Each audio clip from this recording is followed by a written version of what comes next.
नमस्कार विद्यार्थी मित्रांनो, कॅगने जलयुक्त शिवार या योजनेबद्दल महाराष्ट्राची ही एक महत्त्वाकांक्षी योजना होती. तर या योजनेबद्दल एक महत्त्वाचा अहवाल सादर केला. या अहवालामध्ये कॅग सरळ म्हणते की ही जी योजना आहे जलयुक्त शिवार योजना, जी महाराष्ट्राची 2014 मध्ये सुरू करण्यात आलेली, त्यावेळेला आपल्याकडे भाजप सरकार होतं. ही योजना पूर्णपणे अपयशी ठरलेली आहे, पूर्णपणे फेल झालेली आहे असं या अहवालामध्ये सांगण्यात आलेलं आहे. तर या अहवालाचाच आपल्याला आता अभ्यास करायचा आहे. सध्या म्हणजे आता जेव्हा 2019च्या आपल्या महाराष्ट्रामध्ये विधानसभेच्या निवडणुका झाल्या, त्या निवडणुकांनंतर आघाडी सरकार आलं आणि फेब्रुवारी 2020 मध्ये आघाडी सरकारने अशी सुद्धा घोषणा केलेली की जलयुक्त शिवार योजना जी आहे ती बंद करण्यात येईल. आणि या आधी म्हणजे 2014 मध्ये जेव्हा ही योजना सुरू करण्यात आलेली, त्याच्या आधी काही योजना होत्या त्या बंद करून ही योजना सुरू झालेली. मग आता ही योजना बंद करून पुन्हा त्या योजना सुरू करण्यात येतील अशी सुद्धा घोषणा सध्याच्या आघाडी सरकारने केली होती. ओके, आणि त्यामध्ये सुद्धा त्यांनी बरेचसे रिझन दिले होते की काम नीट नाही झाले, खर्च खूप झालाय, पण काम तेवढं दिसत नाहीये. ओके, मग असेच काही रिझन कॅगने सुद्धा दिलेले आहेत. मग आपल्याला आजच्या लेक्चरमध्ये हेच सगळे टॉपिक्स डिस्कस करायचे. लेक्चर तुमच्यासाठी खूप महत्त्वाचं असणार आहे. बऱ्याच वेळेला आयोग वेगवेगळ्या सरकारच्या योजनांवर प्रश्न विचारतो. तर आपल्याला ही जलयुक्त शिवार योजना हे अभियान काय आहे ते समजून घ्यायचे. कॅगने हा अहवाल जो दिलेला आहे तर तो अहवाल डिटेलमध्ये आपल्याला समजून घ्यायचा आहे.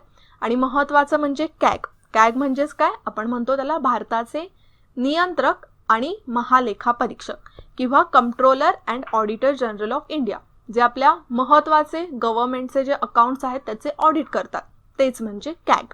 तर यांच्याबद्दल सुद्धा आपण पॉलिटीचा सुद्धा यामध्ये नीट अभ्यास करायचा आहे. कोर सब्जेक्ट आहे पॉलिटीचा जर आपण कॅग म्हणतोय तर, आणि त्यातून सुद्धा आयोग भरपूर वेळा एक्झामला प्रश्न विचारतात. मग ते सुद्धा आपण नीट डिस्कस करणार आहोत. ओके, या लेक्चरची PDF तुम्हाला आपल्या विजन गव्हर्नमेंट जॉबच्या टेलिग्राम चॅनलवर मिळेल. तसंच तुम्ही याचे ऑडिओ लेक्चर सुद्धा डाउनलोड करू शकता. आणि महत्त्वाचा रिमाइंडर तुमच्यासाठी ते म्हणजे राज्यसेवा 2021 बॅचचे ॲडमिशन सध्या सुरू आहेत. तुम्ही पुढच्या वर्षीसाठी राज्यसेवेसाठी प्रिपरेशन करताय आणि तुम्हाला जर ॲडमिशन घ्यायचे, तुम्ही इंटरेस्टेड असाल तर नक्की या बॅचला ॲडमिशन घेऊ शकता. ओके, मग आता आपण वळूया आपल्या लेक्चरकडे. सो कॅगचा अहवाल काय, कॅगने सांगितलंय की जलयुक्त शिवार योजना ही पूर्णपणे असफल ठरलेली आहे. त्यामध्ये त्यांनी काही अभ्यास केला. या अभ्यासामध्ये त्यांनी काय काय गोष्टी समोर ठेवलेल्या आहेत. महत्त्वाच्या गोष्टी आहेत बघा. जेव्हा एखादी योजना राबवली जाते तर ती योजना फुकटमध्ये तर राबवली जात नाही, सरकारला खूप पैसा लागतो. तर भरपूर असा खर्च या योजनेसाठी आलेला आहे. तो खर्च 9,634 कोटी रुपये एवढा खर्च करण्यात आलेला, पण त्याचं आउटपुट तेवढं मिळालेलं नाहीये. 120 गावांपैकी एकाही गावामध्ये म्हणजे 120 गावांचा त्यांनी अभ्यास केला, तर त्या गावांमध्ये दुरुस्ती आणि देखभालीसाठी राज्य शासन अनुदान करत नाहीये. तर तिथे अजून त्यांना अनुदान मिळत नाहीये. आणि ज्या वेळेला फेब्रुवारीमध्ये आघाडी सरकारने ही घोषणा केली होती त्यावेळेला सुद्धा हा इश्यू उठवण्यात आला होता की अनुदान 2019 पासून म्हणजे 2019च्या आधीपासून भरपूर गावांना अनुदानच मिळत नाहीये या योजनेसाठीचं. ओके, जर अनुदानच मिळणार नाही तर ही योजना कशा पद्धतीने, हे अभियान कशा पद्धतीने गावकऱ्यांकडून राबवलं जाईल ना. मग 9,634 कोटी रुपये खर्च करूनही पाण्याची गरज भागवण्यात व भूजल पातळी वाढवण्यात अपयश आलेले. महत्त्वाच्या या योजनेचं उद्दिष्टच होतं अंडरग्राऊंड वॉटर किंवा आपण त्याला टेबल वॉटर म्हणतो. ओके, जे भूजल पातळी असले. आपल्या महाराष्ट्रामध्ये भरपूर ठिकाणी असं दिसून येतं की दुष्काळामुळे, पाऊस कमी पडल्यामुळे भूजल पातळी कमीच नाही झाली आहे, तर ती पूर्णपणे नष्ट होत चाललेली आहे. ओके, आणि अशी सिच्युएशन फक्त असं नाही की कमी पावसाच्याच ठिकाणी दिसून येते, जिथे जास्त पावसाचे ठिकाण आहेत ना तिथे सुद्धा या गोष्टी झालेल्या दिसून येतात. आता त्याचे महत्त्वाचे रिझन्स आपल्यासारखीच लोक आहेत, जिथे बोरवेल्स बांधल्या जातात, बोरिंग्स बांधल्या जातात किंवा मोठमोठ्या कन्स्ट्रक्शनसाठी लिटरली जे जमिनीतलं पाणी आहे ते काढून टाकून दिलं जातं आणि त्यामुळेच हळूहळू ही भूजल पातळी कमी होत चालली आहे. पण गाव ठिकाणी ही पातळी वाढवण्यासाठी पुढे वर्षभर त्या पाण्याचा उपयोग होण्यासाठी एवढा खर्च करण्यात आलेला, पण भूजल पातळी काही वाढली नाही. पाण्याची गरज अजून सुद्धा भागवण्यात येत नाहीये. जर आपण मराठवाड्यामध्ये गेलो तर तिथल्या अजूनही बऱ्याचशा गावांमध्ये टँकर्सने पाणी देण्यात येत आहे. तुम्हाला सगळ्यांना माहितीच असेल की 2016 मध्येच लातूरमध्ये ट्रेनने पाणी द्यावं लागलं होतं आणि परिस्थिती तिथे अजूनही काही बदललेली नाहीये. आपल्याला सगळ्यांना या सिच्युएशन्स प्रत्येक वेळेला दिसतातच. मग कॅगचं म्हणणं काय, तर महत्वाचे त्यांनी 4 जिल्हे सांगितलेले आहेत. ते म्हणजे अहमदनगर, बीड आणि बुलढाणा आणि सोलापूर. या 4 जिल्ह्यांमध्ये जलयुक्त शिवारची कामे योग्य प्रकारे झालेली नाहीत, म्हणजे कामेच नीट झालेली नाहीत. आणि जी कामे नीट झाली नाहीयेत ना, त्या कामांसाठी 2,617 कोटी रुपयांचा खर्च झालाय. म्हणजे बघा एवढे पैसे गेले कुठे, जर कामच झालेली नाहीयेत तर मग पैसे गेले तरी कुठे.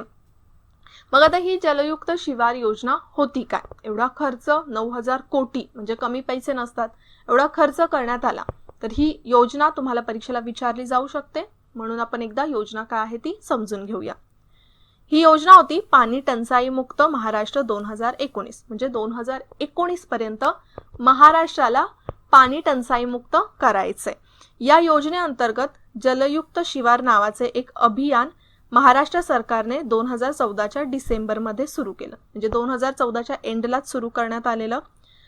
भूजल पातळीत 2 मीटरपेक्षा जास्त घट झालेली 188 तालुक्यातील 2,234 गावांमध्ये, म्हणजे गावांची संख्या, तालुक्यांची संख्या सुद्धा यामध्ये भरपूर होती, महाराष्ट्र शासनाने टंचाई परिस्थिती जाहीर केलेल्या, ओके, म्हणजे जिथे पाणी टंचाईची अशी परिस्थिती आहे दरवर्षीच तिथे असते, तर अशा क्षेत्रामध्ये 22 जिल्ह्यातील 19,059 एवढ्या गावांमध्ये अभियान प्राधान्याने राबवण्यात आलं. तर असं तर सांगण्यात आलेलं आहे की ही जी योजना आहे ती भरपूर गावांमध्ये राबवण्यात आली आहे. इनफॅक्ट जेव्हा योजनेला सुरुवात झाली ना, तर एका वर्षातच लगेच आपल्याकडे न्यूज पण येत होत्या की एवढ्या गावांमध्ये ही योजना सक्सेसफुली पार पडलेली आहे. पण आता आपल्याला त्याचं ॲक्च्युअल आन्सर मिळतंय, राईट ना. मग या योजनेचे महत्त्वाची उद्दिष्टे काय होती, तर एक म्हणजे विकेंद्रित पाणीसाठा निर्माण करणे. विकेंद्रित पाणीसाठा बघा, पावसाचं पाणी जेव्हा पडतं, पाऊस जेव्हा पडतो तर त्यावेळेला जर आपण साठा केला नाही तर ते पाणी वाहून जातं, पाणी जमिनीमध्ये जिरत नाही आणि त्यामुळेच असे पाणीसाठे निर्माण करावेत, हे महत्त्वाचं उद्दिष्ट होतं.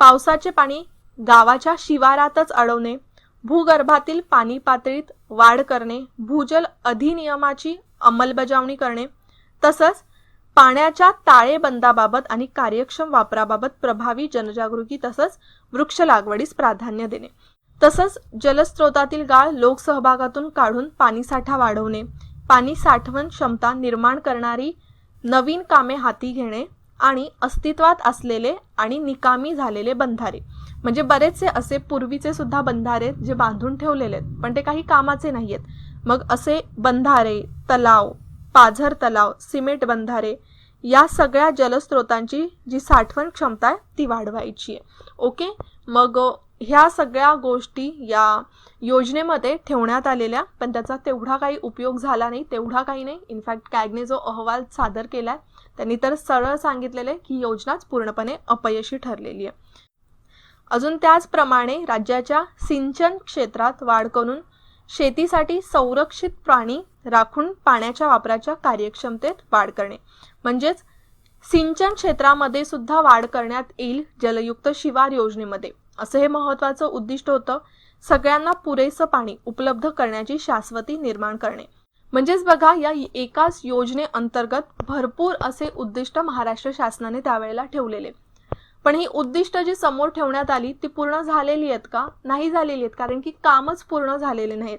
आणि ज्या गावांमध्ये कामं पूर्ण झालेली आहेत पण तिकडच्या मेंटेनन्ससाठीच त्या गावांना अनुदान मिळत नाहीये, राईट. जर अनुदान मिळालं नाही तर तिकडे काम होऊन सुद्धा समजा एका वर्षासाठी जे काही जलशिवार योजना आहे ती राबवली गेली, ती राबवल्या गेल्यानंतर जे काही बांधकाम तिथे करण्यात आलेलं आहे, एका वर्षानंतर त्याला काही ना काहीतरी मेंटेनन्स लागेल. जर अनुदानच मिळालं नाही तर मेंटेनन्स होणार आहे का, नाही. मग एका वर्षानंतर 2 वर्षानंतर आपण विचार करूया की त्या योजनेचा अर्थच राहणार नाही त्या गावामध्ये, राईट. मग या सगळ्या गोष्टी एका फ्लो मध्ये होणं खूप गरजेचं होतं. आता 2014 पासून ही योजना राबवण्यात येत होती आत्ता 2019 निघून गेलाय, 2020 मध्ये आपण आलेलो आहोत, तर तेवढं लक्ष त्या योजनेकडे देणं गरजेचं होतं, राईट. मग आत्तापर्यंत आपण या योजनेबद्दल भरपूर माहिती घेतलेली आहे. महत्त्वाचं म्हणजे हा अहवाल कोणी सादर केलेला आहे, तर कॅगने. कॅग म्हणजेच भारताचे नियंत्रक आणि महालेखा परीक्षक. महत्त्वाचे, आत्तापर्यंत अनेक वेळा यावर प्रश्न विचारले गेलेत आणि नक्की पुढे सुद्धा विचारले जातील.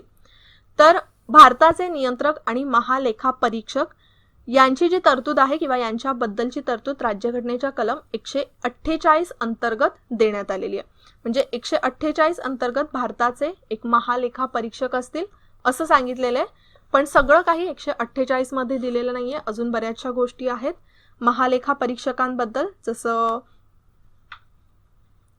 कलम 149 मध्ये कॅगचे कर्तव्य आणि अधिकार यांचा समावेश करण्यात आलेला आहे.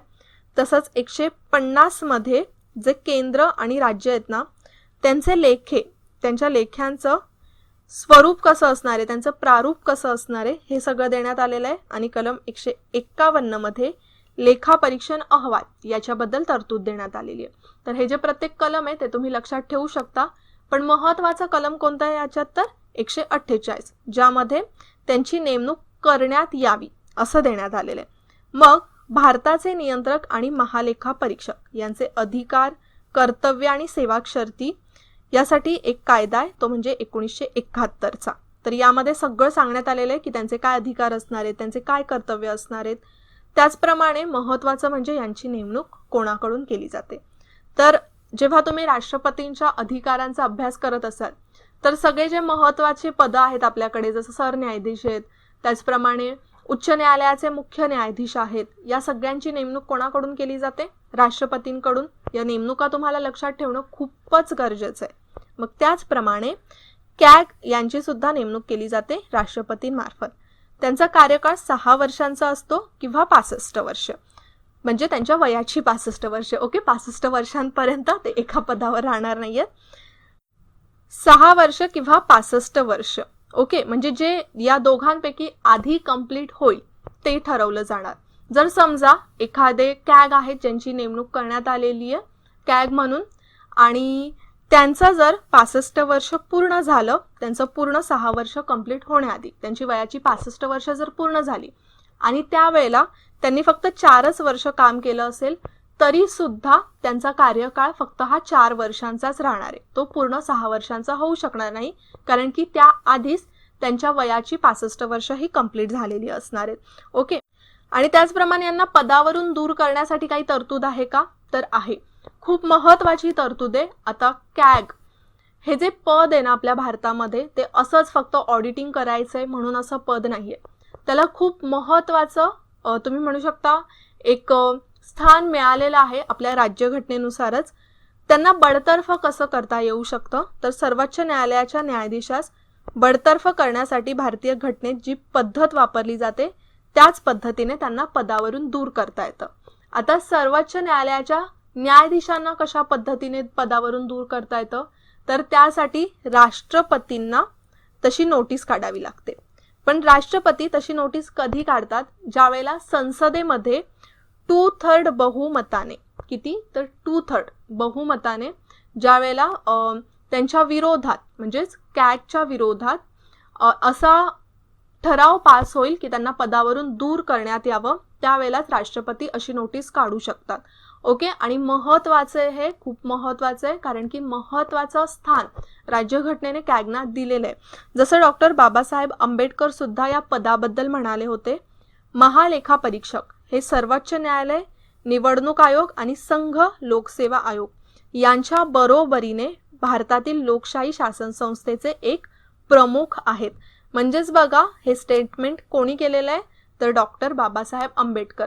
मी तुम्हाला नेहमी सांगत असते, ज्यावेळेला अशा प्रकारचे कोणतेही स्टेटमेंट केले जातात एखाद्या महत्त्वाच्या व्यक्तीकडून, तर ते परीक्षेसाठी खूप महत्त्वाचे असतात. आयोग बऱ्याच वेळेला एक गुगली म्हणून अशा प्रकारचा प्रश्न विचारते.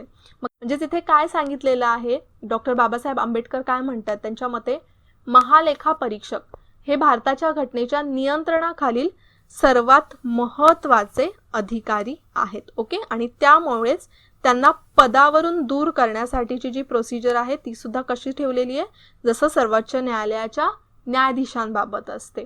ओके. आणि त्याच्यासाठी कारण काय असू शकतं, सेम जसं न्यायाधीशांच्या बाबतीत असेल, जर गैरवर्तन किंवा आपल्या राज्यघटनेच्या विरोधात त्यांचं काही वर्तन असेल तर त्या रिझनमुळे संसदेमध्ये तसा ठराव पास केला जाऊ शकतो. आणि त्यांचं आता वेतन कसं असणार आहे, तर वेतन आणि भत्ते यांच्या संदर्भातले निर्णय भारतीय संसद घेऊ शकते, पण त्यासाठी ना महत्त्वाचा एक क्रायटेरिया आहे.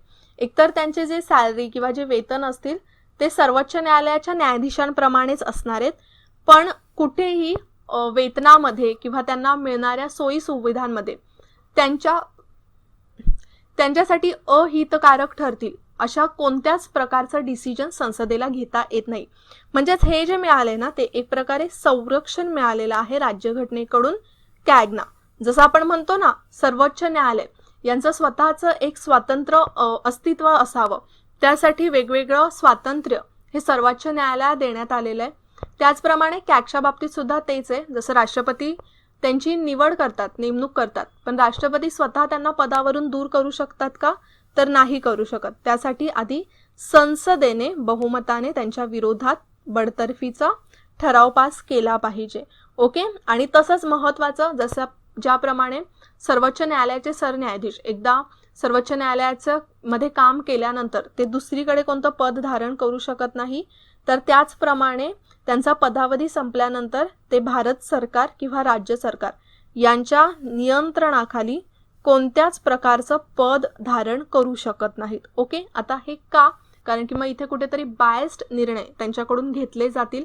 त्यामुळे एकदा का ते महालेखा परीक्षक म्हणून त्यांनी काम केलं तर त्यांना टोटल रिटायरमेंटच मिळते, परत ते कुठेही राज्य सरकार किंवा केंद्र सरकारकडे काम करू शकत नाहीत. ओके. मग या गोष्टी यामध्ये खूप महत्त्वाच्या होत्या. आणि महालेखा परीक्षकांचं महत्त्वाचं काम काय आहे, तर केंद्र आणि राज्य सरकार यांच्या बाबतीतची जी पूर्ण त्यांचे अकाउंट्स आहेत त्यांचं ऑडिटिंग करण्याचं काम महालेखा परीक्षक करत असतात. मग यामध्ये सगळ्या गोष्टी येतात. ओके. राज्य आणि केंद्र सरकारचं त्यांचा जमा खर्च, त्यांचे लोन्स, ओके, म्हणजे त्यांचे ऋण जी काही असतील ते सगळे, उत्पादन, बॅलन्स शीट, त्यांचा व्यापार, ओके, तसंच जे इतर दुय्यम लेखे असतात, ओके, जे मेन जे असतात ते सुद्धा, आणि तसंच इतर कोणते सेकंडरी त्यांचे अकाउंट्स असतील तर त्या अकाउंट्सचं ऑडिटिंग करण्याचं काम महालेखा परीक्षक करतात. म्हणजे काय, केंद्र आणि राज्य या दोघांच्या खर्चावर आणि तसंच इन्कमवर पूर्णपणे लक्ष ठेवण्याचं काम एक प्रकारे इथे महालेखा परीक्षक करू शकतात. आणि इथे ना असं सुद्धा शिफारस करण्यात आलेली आहे की महालेखा परीक्षामध्ये, जसं आता फक्त केंद्र आणि राज्य सरकार येतं ना, राईट, पण त्याचप्रमाणे अशी सुद्धा शिफारस करण्यात आलेली आहे की जे आपल्या स्थानिक स्वराज्य संस्था आहेत, त्याचप्रमाणे इतर ज्या वेगवेगळ्या संस्था आहेत त्या संस्था सुद्धा कॅगच्या अंडर घेण्यात यावा अशी सुद्धा शिफारस आहे. पण त्या अजून शिफारसीकडे एवढं लक्ष देण्यात आलेलं नाहीये.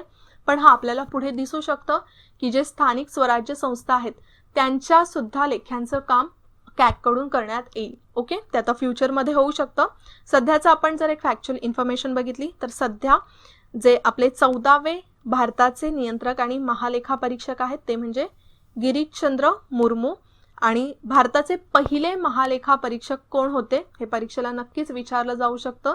जर तुम्हाला मल्टीलायनर्समध्ये प्रश्न विचारला ना तर मग ते होते व्ही नरहरी राव. नाव लक्षातच ठेवा, परीक्षेला असे प्रश्न विचारले जातात.